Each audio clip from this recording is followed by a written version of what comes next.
Hello guys, welcome to my YouTube channel.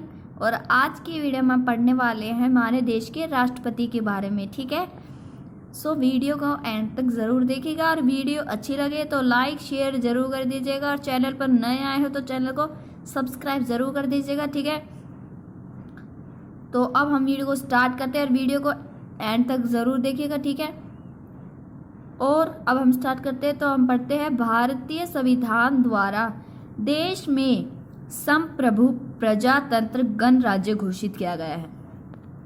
हम सब जानते हैं कि भारत में जो संविधान है किस प्रकार का है, प्रजातंत्र है। ठीक है, हमारा देश गणराज्य घोषित है।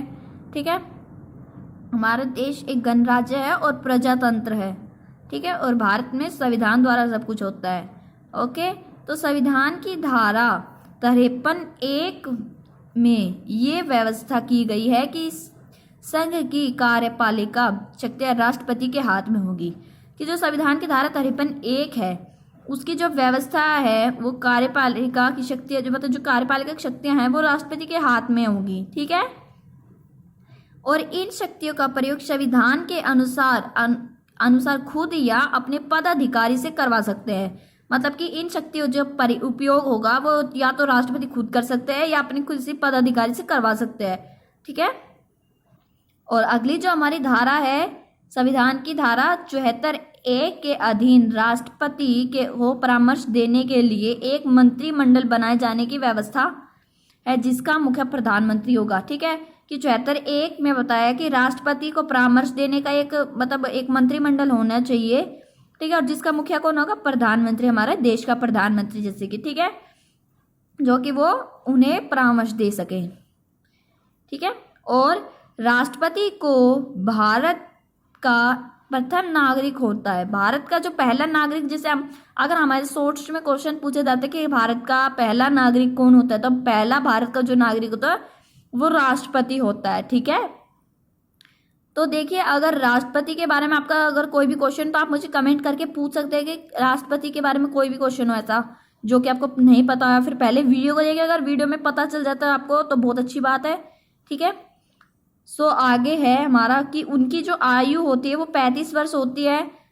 मतलब उससे कम ना हो। मतलब जो राष्ट्रपति बनना चाहे ना तो वो उसकी आयु कितनी होनी चाहिए, 35 वर्ष। ठीक है, आयु उसकी 35 वर्ष होनी चाहिए। और वे भारत तथा अथवा राज्य के किसी सरकार के किसी लाभ पद पर आसीन ना, मतलब कि वो किसी भी सरकारी कर्मचारी ना हो। कहने का तात्पर्य यही है। ठीक है, कि वो किसी भी ऐसे पद पर कर्मचारी ना हो सरकारी काम पर। ठीक है, और देखिए शपथ कौन दिलाता है।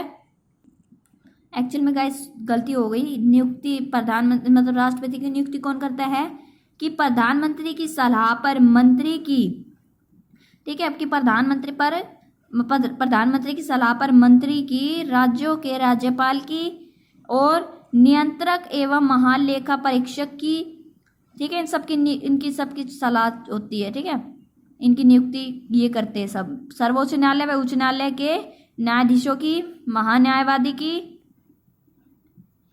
और चुनाव आयुक्त के, वित्त आयोग के अध्यक्ष की और आदियों की। ठीक है, देखिए राष्ट्रपति को शपथ जो है वो उच्च न्यायालय के मुख्य न्यायाधीश दिलाते हैं। ठीक है, और राष्ट्रपति को सेनाओं का सेनापति कहते हैं। ठीक है, जितनी भी सेना है अगर हमारे देश में उन सभी सेनाओं को राष्ट्रपति को सेनापति कहते हैं। ठीक है, उन सभी सेनाओं का।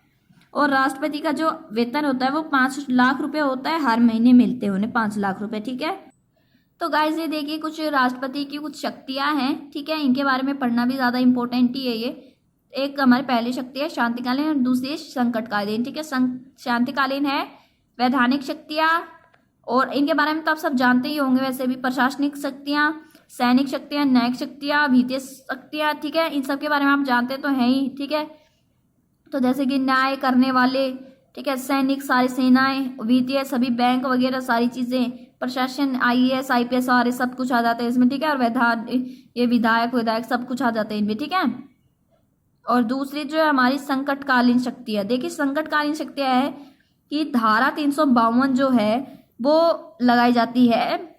ठीक है, किसी भी युद्ध होने पर, किसी जैसे कि विदेशों से अगर हमारे देश पर आक्रमण होता है, विदेशियों का जो युद्ध होता है, आक्रमण होता है, ठीक है, तो उस पर धारा 352 होती है। इस पर 6 महीने का जो होता है आपातकाल लगाया जाता है, ठीक है।